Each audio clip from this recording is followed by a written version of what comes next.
Oh,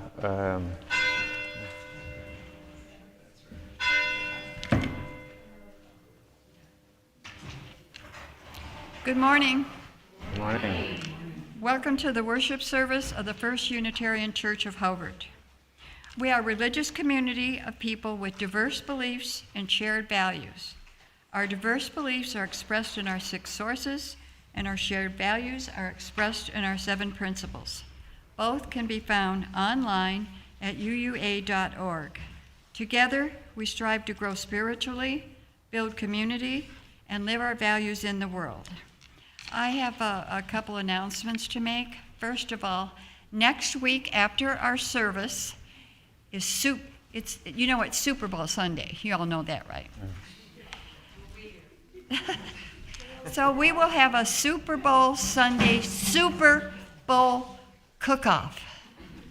So whoever wants to bring their special dish soup. And I know a lot of people in here make good soup. Don, Sandy, Michelle, who's not here. I mean, there's a lot of people here that make some good soup. So bring your soup in, and other people will come in and judge it. We will sell an empty bowl for $5.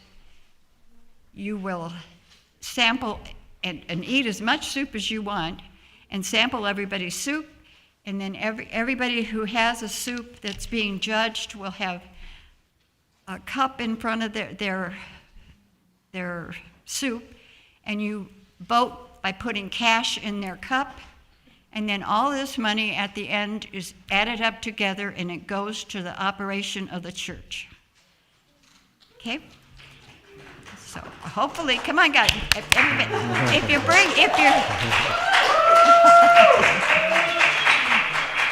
If you could bring some soup next week, please let Roz know today before the end of the day so she has things set up. We could set up things for next week. Thank you.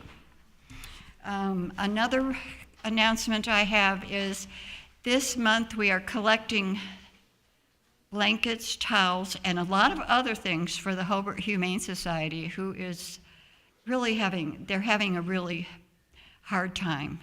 Their capacity is full, and there's a list of things they could use on the bulletin board. If you could donate and bring stuff in, we'd really appreciate it. We'll take it to them at the end of the month, and they will be our loose change this month too. Patricia?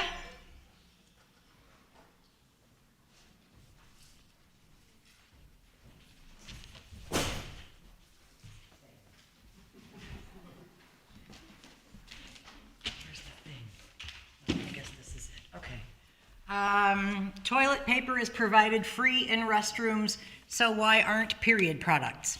So I have a box here provided by Northwest Indiana Organization for Women now, which our church member Jen Wheatley was a member of. They are collecting menstrual products that will be put in baskets and put in the bathrooms in several area schools so that girls will have free menstrual products. So if you can donate to this, and I'm not sure how long they're collecting, but I will get that information. So anything else? We are collecting in honor of Jen Wheatley, and that made the president of the Porter County chapter cry. So in a good way. So anyway, I'm going to put it outside in the parish hall at some point today. So, and there's also little flyers that I can't find. I think I put them over there that explain the purpose. Our service today is about renewing the earth and ourselves. We are currently streaming our services online. The joys and sorrows portion, however, is private and will take a break from streaming at that time. Other than that, the service is recorded, will be available for future viewing on Facebook, YouTube, and the church website. Please let your Facebook and Twitter friends know you're attending worship with hashtag First Unitarian Hobart.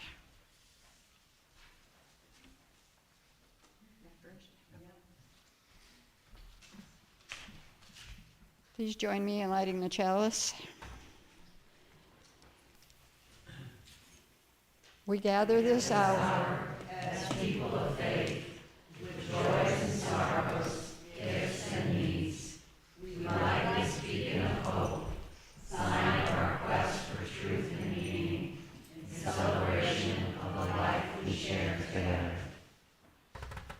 And now please rise in body and spirit for our doxology. The words are on the screen and in your order of service. The doxology.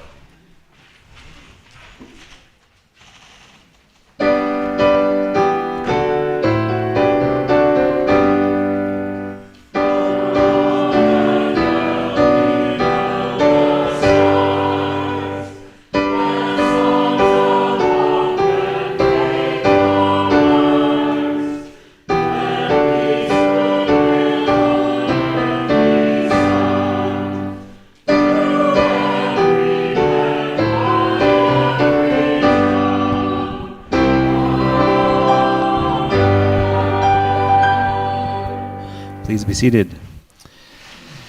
So each week we gather in this space not just for our worship service, not just to share some delicious food with one another, but also to share of ourselves, of what has been sitting within us that maybe we've only talked about with one or two, or maybe nobody. Maybe it's just been sitting silently inside.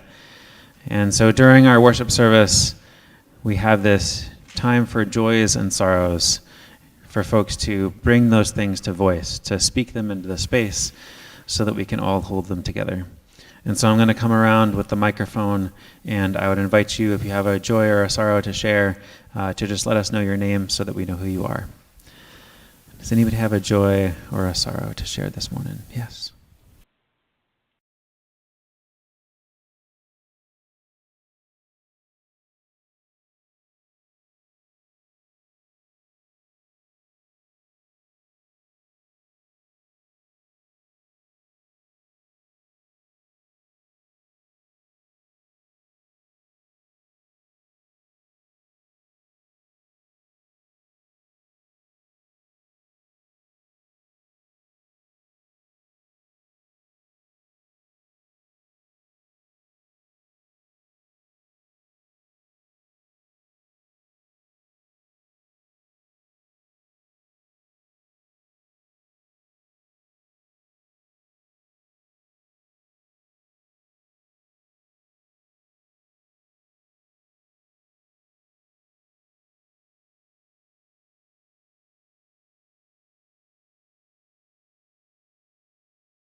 that lives on in the silent sanctuaries of our hearts. May we continue to weave the fabric of this congregation into ever more beautiful patterns.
I invite you to rise in body or spirit and join in singing hymn 370, All People That on Earth Do Well.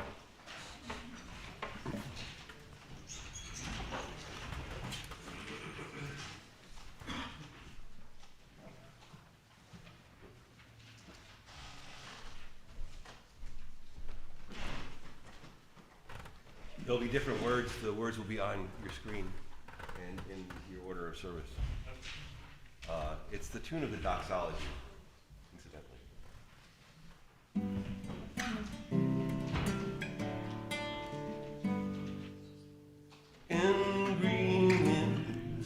In green inlands begins the song, which deep in human hearts is strong. In cheerful strains our voices raise, to fill the whole spring world with praise.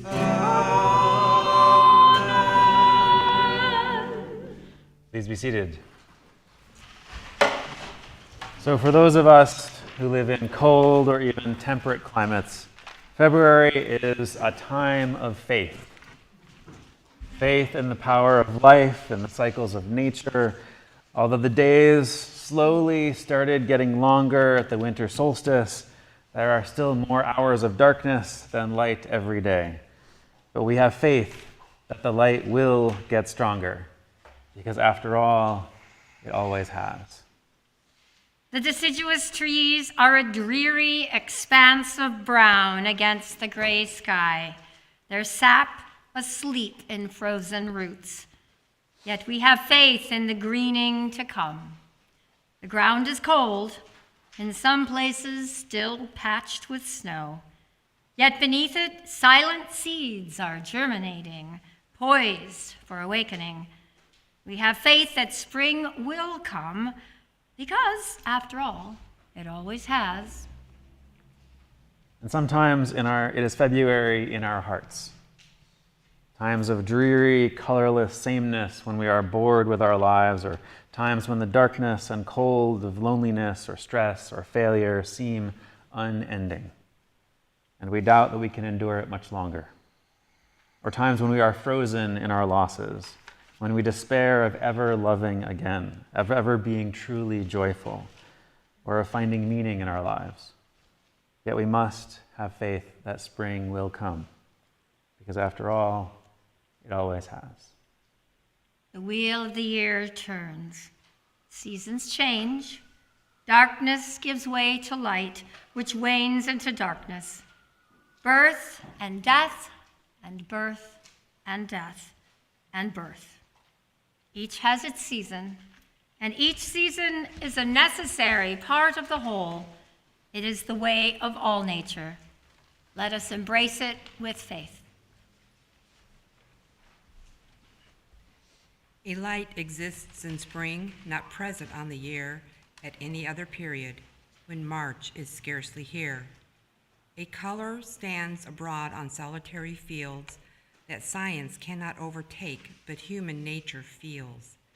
It waits upon the lawn, it shows the furthest tree upon the furthest slope, you know, it almost speaks to you.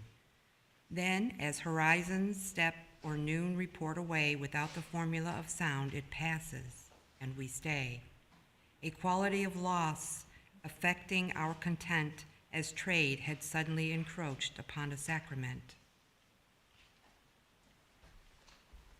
And now please rise and body your spirit for hymn number 369. This is the truth that passes understanding. The choir will lead us in this hymn.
For North Americans, spring does not officially begin until late March.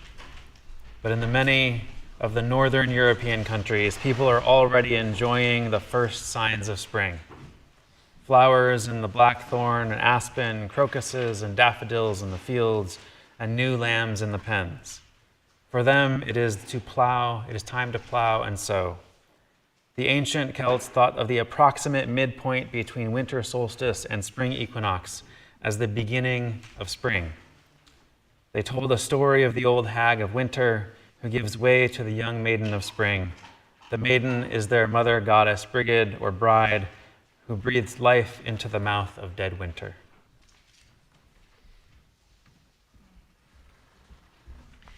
In ancient Scotland, and perhaps even now, the beautiful young maiden bride spends the winter imprisoned within Ben Nevis, the highest mountain in all the land. Her jailer is the Cailleach, the blue hag who brings darkness and seeming death and destruction over everything. Her gray, bristly mane is like the tail of a wild horse. Her green teeth are sharp enough to sever an oak branch. Her nose is crooked and hollow, her eyes dark and smoky. Her footsteps cover the ground with frost, and her fingers channel the cold winds and storms. But one day, when all the people have grown weary of winter and tired of the Cailleach's tyranny, Bride's brother, the young god Angus, comes to her rescue. Their father, the Dagda, is the god of fertility and agriculture. Seeing her brother approach, the girl prepares for her escape. She jumps onto his white horse and they quickly ride off. The wretched hag chases them across the mountains and valleys, all the while causing fierce storms as she goes. But the young ones are stronger and faster and sustained by the warmth of their affection. Finally, exhausted and outpaced, the old woman of winter moves more and more slowly until at last she stops altogether and eventually turns to stone. Thus, the young bride, a goddess of spring, is free to bless the land with warmth and light. From this time until summer grows stronger and stronger, and so Brigid reigns until the seasons change again. Thus does Brigid breathe life into the mouth of dead winter. In some variations of the story, she does combat with the Cailleach. In others, the Cailleach journeys to a magic well at dawn on the first day of spring, and upon looking at her image reflected in it, or drinking from it, she is transformed into the maiden. How to breathe life into that which seems dead. No easy task. Cup your hands together and hold them to your mouth. Inhale deeply. Now breathe a long, slow breath into your hands.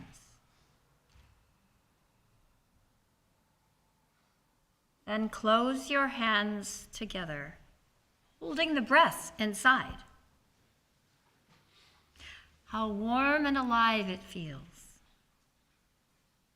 What transformation awaits us? What is wintering in us that needs to be breathed into life? What seeds are germinating? What ideas are hibernating? At its core, the earth is warm, and that warmth is now rising. So too are our spirits. Let us silently consider how we might be receptive to the stirrings of the Spirit.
Early February.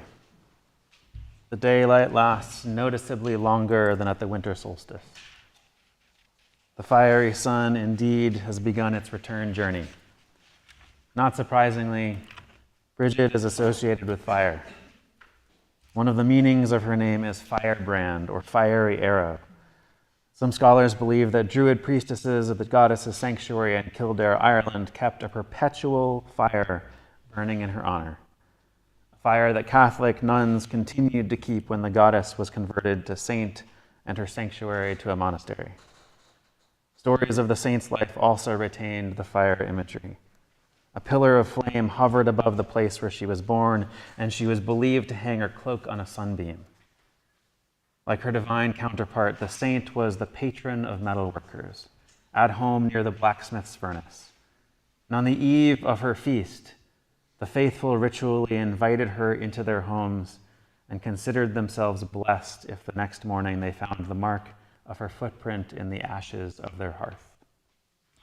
From the 4th century Christians also commemorated at this time the biblical event of Mary presenting herself in the temple to be purified after the birth of her son Jesus. On this occasion, according to the gospel account, the prophet Simeon hailed the child as a light of revelation. By the 11th century, perhaps in recognition of Simeon's acclamation, the blessing of candles became associated with the feast, which came to be known as Candlemas, a feast that has strong appeal in the colder, darker northern countries, where it was primarily a celebration of returning light. In the border districts of Scotland, people lit fires on the hills. In some places in Scotland and Ireland, bonfires were used to burn an effigy of the Cailleach, symbolizing the death of winter. And at the same time, around the world, the Chinese celebrate their New Year, or Spring Festival, when the earth awakens. Their rituals and customs include a lantern festival and a fireworks display to send out the old year and welcome the new. For some of our ancestors, the fires on their hilltops and the flames of their candles beckoned the sun, drew it closer. We may no longer share the belief that our own fire could bring the sun close to the earth, but we can still appreciate fire as a symbol not just of the physical light and warmth we hope for with the return of the sun, but also of spiritual enlightenment and the warmth of kindness and generosity. We invite you to come forward and light a candle in the spirit of appreciation for the light and warmth of the sun, and in hope of a more enlightened mind and warmer heart.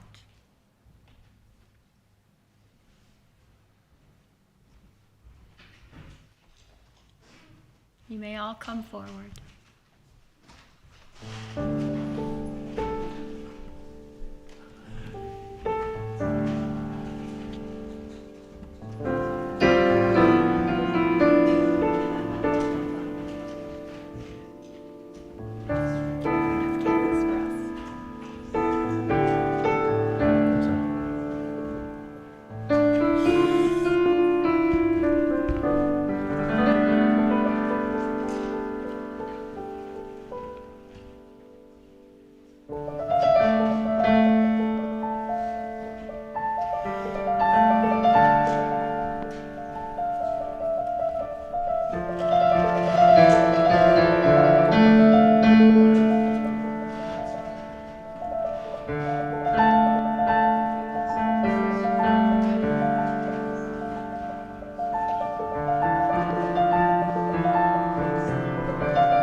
with minds and hearts open to the fire of inspiration, there are no limits to the imagination, as evidenced by this poem of William Butler Yeats, The Song of the Wandering Angus.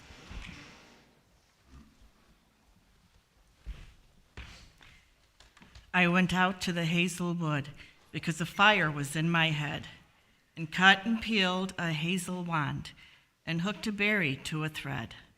And when the white moths were on the wing, and moth-like stars were flickering out, I dropped the berry in a stream, and caught a little silver trout.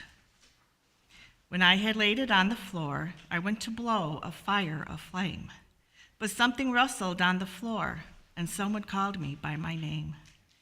It had become a glimmering girl with apple blossoms in her hair, who called me by my name and ran, then faded through the brightening air.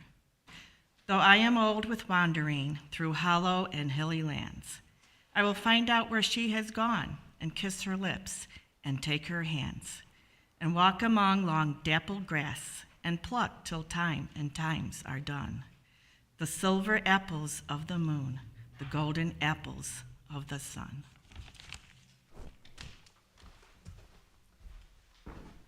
Brigid, whether goddess or saint, was an elemental figure, associated not only with the earth as bringer of spring's fertility, with the air as breath of life, with the fire as summoner of the sun, but also with water as a source of purification and healing.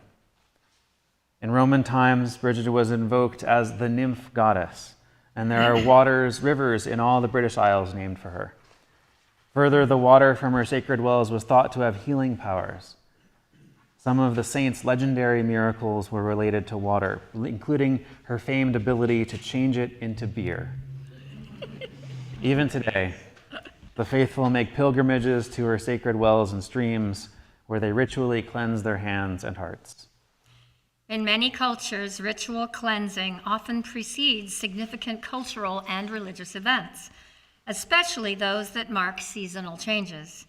The ancient Romans, for example, engaged in February purification rites to cleanse the land and its people before the spring planting, when they observed their new year. Many Japanese celebrate the end of the winter and the beginning of February with the celebration of Setsubun. And in a late 20th century ritual at an Umoto sanctuary, participants prayed for purification and wrote their names on pieces of rice paper, which they put into jars that were ritually carried by priests to the river, where they were released to the cleansing waters. Cleansing is at the center of the Hindu festival of Mahashivratri in February or early March. It celebrates the god Shiva, who divided the Ganges into 7 holy rivers at the time of creation. Some worshippers bathe in the Ganges at dawn, then carry its sacred water to the temple, where they bathe the Shiva Linga, a large phallic column that symbolizes the god as creative force. On February 2nd, the people of the African diaspora in Bahia, Brazil, honor Yemaya, Mother of Waters, giver of all life. At daybreak, drummers, dancers, and chanters invoke her as long lines of worshipers form, bearing flowers and other gifts that are carried out to sea by fishermen and there offered to the goddess.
Yes, the sea is the mother of all that be, for it is from the sea that all life came.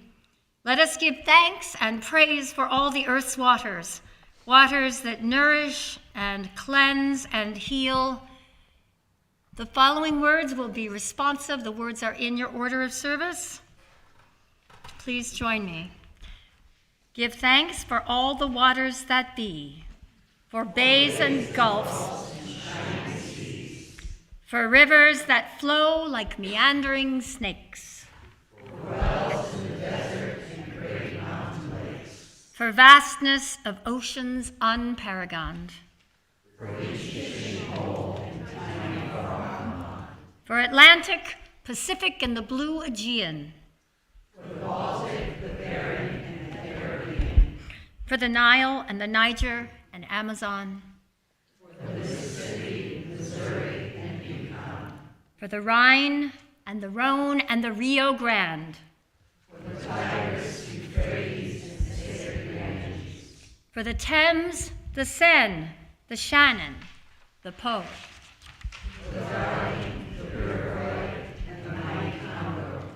may these giving waters and all the rest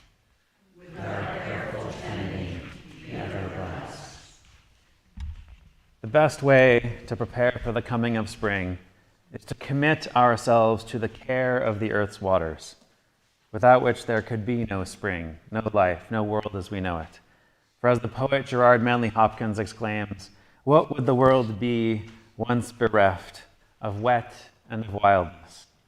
Let them be left, oh, let them be left, wildness and wet.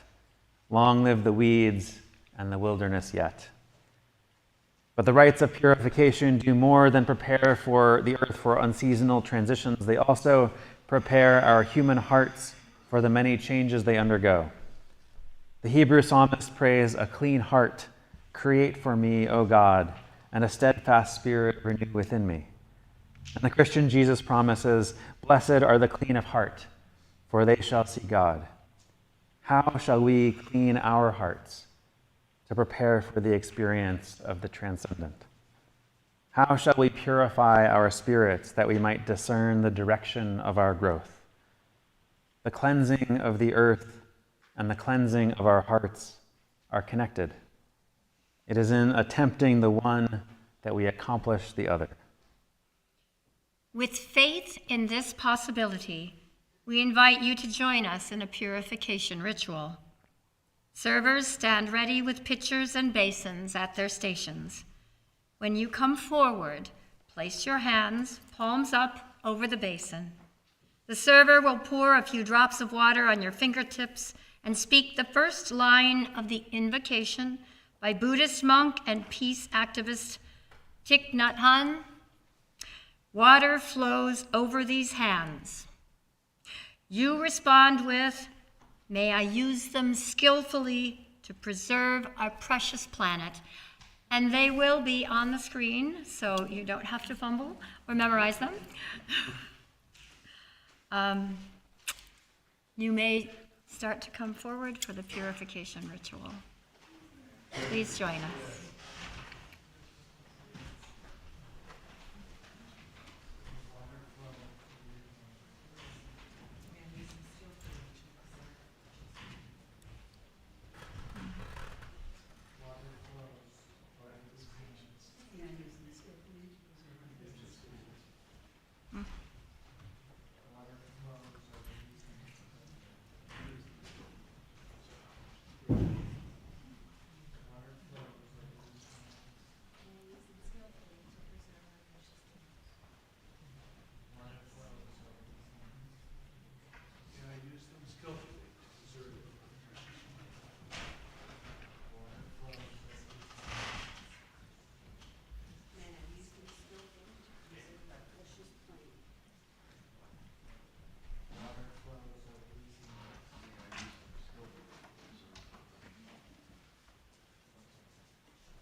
I invite you to rise in body or spirit and join in singing, I've Got Peace Like a River.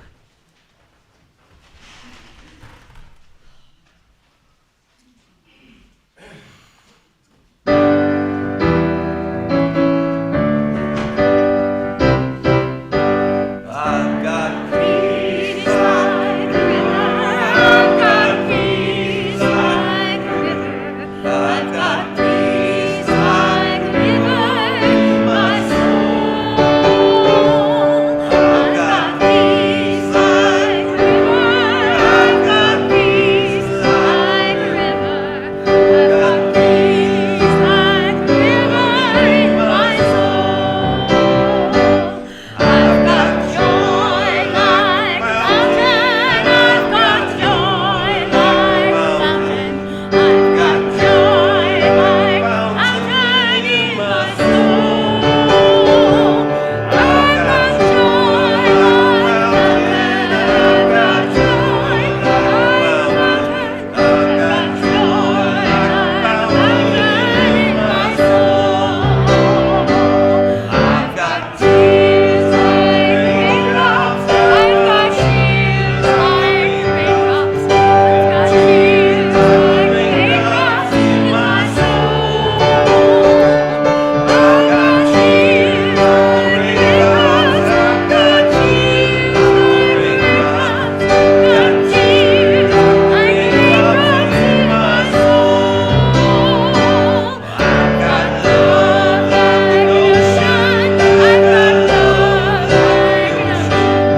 got love like an ocean. I've got love like an ocean. I've got love like an ocean in my soul. I've got love like an ocean. I've got love like an ocean. I've got love like an ocean in my soul.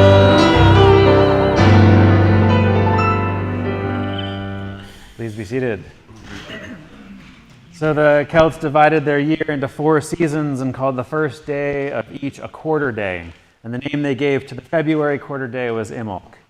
Although the meaning of the word isn't exactly clear, there are some that claim that it means ewe's milk. And this was the time when ewes began to lactate and lambs were born. It was, in fact, a festival that celebrated all mother's milk and motherhood itself. The Celtic goddess Brigid may have been called on by women in labor and invoked to cure barrenness. One of her symbols is the sacred cow, whose milk was thought to be the most nourishing and healing of foods. Biographers of Saint Brigid, called Bride, claimed she was nursed on the milk of a sacred otherworld cow, and that her miracles included curing a frigid woman. But her most famous miracles involved the multiplication of food. Her cows gave milk 3 times a day. Whatever stores she gave to feed the poor were magically replenished. Her butter churn was never empty. She was so associated with milk that the churn dash, the plunger used to agitate the milk, came to be her symbol at Imbolc, whose spiritual feast centered on dairy products. In the 19th century, Alexander Carmichael visited the Scottish Highlands and collected oral reports of folk customs practiced there. And here is an excerpt from a prayer to Brigid that he recorded. We shall have flesh. We should have that. We should have that. The cheek of hen, 2 bits of barley. That were enough. That were enough. We shall have mead. We shall have spruce. We shall have wine. We shall have feast. We shall have sweetness and milk produce, honey and milk, wholesome ambrosia, abundance of that, abundance of that. We shall have harp. We shall have harp, we shall have lute, we shall have horn. We shall have sweet, sultry of the melodious strings and the regal lyre. Of the songs we shall have, of the songs we shall have. The calm, fair bride will be with us, and the spirit of peace and of grace will be with us, of grace will be with us. Milk played an important role in the February purification rites of the Romans. At their festival of Lupercalia, 2 high-ranking young men had the blood of sacrificial animals ritually applied to their foreheads and then wiped off with wool dipped in milk. Scholars believe this cleansing with milk, the source of life, symbolized the revival of life in the spring. Each species of mammal produces a version of breast milk that is uniquely designed for the nutritional needs of its young. In addition, it carries antibodies from the mother's immune system, helping the infant to resist disease. The nursing mother has been venerated throughout the ages. We see her in the glorified breasts of stone statues of prehistoric clans and in the wood and clay carvings of primitive tribes. We see her in the 3,000-year-long worship of Isis, often depicted suckling her son, the god Horus. We see her in the early Renaissance fascination with the Maria Lactans, the nursing Madonna. It's a sacred image of such simple yet awesome power. Our mothers feed us with their very bodies, even after our birth. What act could be more generous, more loving, more divine? What liquid could be a clearer symbol of love and kindness? We invite you to come forward for a cupful of milk. Please return to your seat with it, and when all have been served, we'll toast one another and enjoy it together. Now, I'm going to give you a little traffic direction. Please come down the center aisle and come to get your milk. We have lactose-free milk, dairy milk, and soy milk. You have choices. And then go down stage left, down the left aisle here. I think that's all we need to know. Beautiful. Come on forward.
So, you can lift your cups up. Behold the nourishment complete that comforts and protects. Give thanks for the milk, so warm and sweet, that human life connects. The gift of love, the food of life, may we who taste it here turn hearts and hands away from strife and hold all beings dear. I invite you to rise in body or spirit and join in singing Come Thou Fount of Every Blessing, but with slightly changed words, so look in your order of service or on the screen for those words.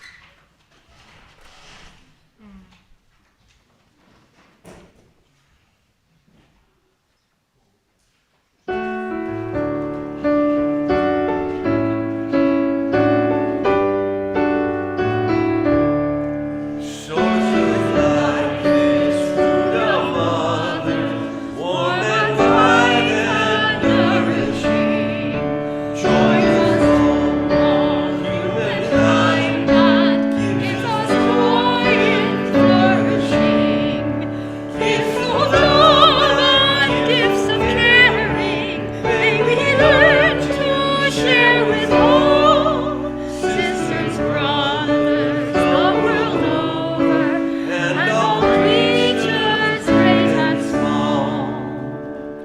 Please be seated.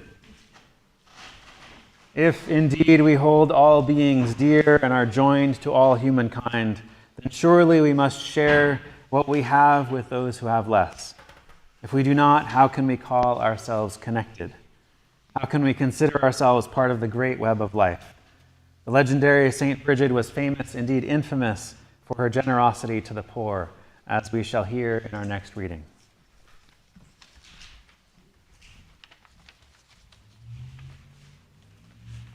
St. Bridget was a problem child, although alas, demure and mild, and one who strove to please her dad. St. Bridget drove the family mad. But here's the fault. In Bridget lay, she would give everything away. To any soul whose luck was out, she'd give her bowl or stir about. She'd give her shawl, divide her purse with one or all. And what was worse, when she ran out of things to give, she'd borrow from a relative. Her father's gold, her grandsire's dinner, she'd hand to cold and hungry sinner. Give wine, give meat, no matter whose. Take from her feet the very shoes. And when her shoes had gone to others, fetch forth her sisters and her mothers. She would not quit, she had to share. Gave bit by bit the silverware, the barnyard geese, the parlor rug, her little niece's christening mug, even her bed to those in want, and then the mattress of her aunt. An easy touch for poor and lowly. She gave so much and grew so holy that when she died of years and fame, the countryside put on her name, and still the Isles of Arran fidget with generous girls named Bride or Bridget. Well, one must love her, nonetheless. In thinking of her givingness, there's no denial. She must have been a sort of trial unto her kin. The moral, too, seems rather quaint. Who had the patience of a saint from evidence presented here? St. Bridget or her near and dear?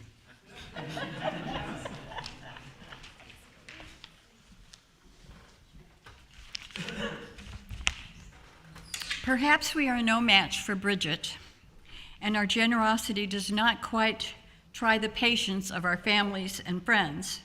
Yet still, in our best moments, even we unsaintly mortals know the joy that comes from giving. Spring, though on its way, is not quite here for many of us. But we can still anticipate the warming to come by sharing our own energy to infuse the life of this congregation and to also spread that into the broader community in which we are a part. This month, we are sharing our Loose Change for Social Change offering with the Hobart Humane Society. I know we did this a few months ago, but they're in dire needs right now. They're full. They are a nonprofit animal shelter on a mission to build and strengthen pet families and has been saving the lives of homeless pets for 7 years. 70, I'm sorry, not 7. They're experiencing an overwhelming number of animals entering the facility, and they're having a lot of problems. We are also collecting items for them that you could find a list. So would 4 volunteers come forward, please?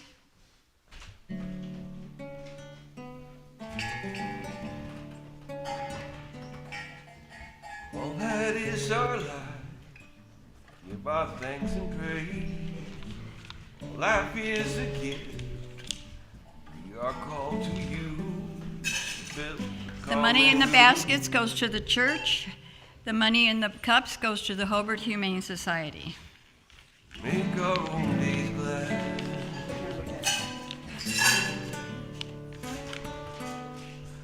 It's which others serve, services we give, work and its rewards, for hours of rest and love, come with praise and thanks,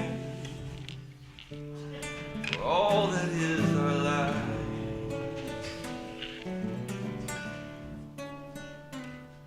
Sorrow we must bear, for failures, pain, and loss. For each new thing we learn, we're fearful all hours that pass, we come with thanks and thanks for all that is our life.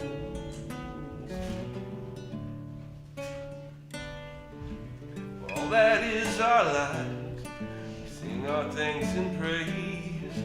For all life is a gift we are called to use to build a common good.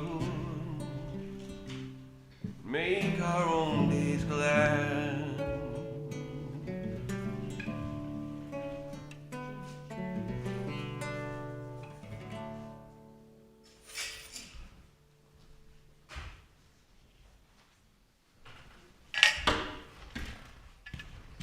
For your prayers, your presence, and your service and your gifts, we are truly grateful. We have celebrated the breath of life, which is beginning to warm our world. We have welcomed the returning sun with fire. We have purified our hands and hearts with water for service of the earth. We have drunk together the milk of human kindness. We have shared our goods with the poor. We now invite you all to share with one another good wishes and fellowship in our parish hall after our worship service, to be followed immediately by a conversation about our mission. And may the sun that warms the earth soften our hearts, and the returning light brighten our spirits. May our animosities melt like snow in spring, and our joy in life be as that of new lambs. Please rise in body or spirit and join in our final hymn, For the Beauty of the Earth, with slightly different words in your order of service and on the screen.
Please be seated.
Please join me now in extinguishing the chalice by reciting the words in your order of service or on the screen. We extinguish this flame, but not the light of truth, the warmth of community, or the fire of commitment. These we carry in our hearts until we are together again. Beautiful. And Sandy has a couple words about our conversation about the mission for just a moment. Yes.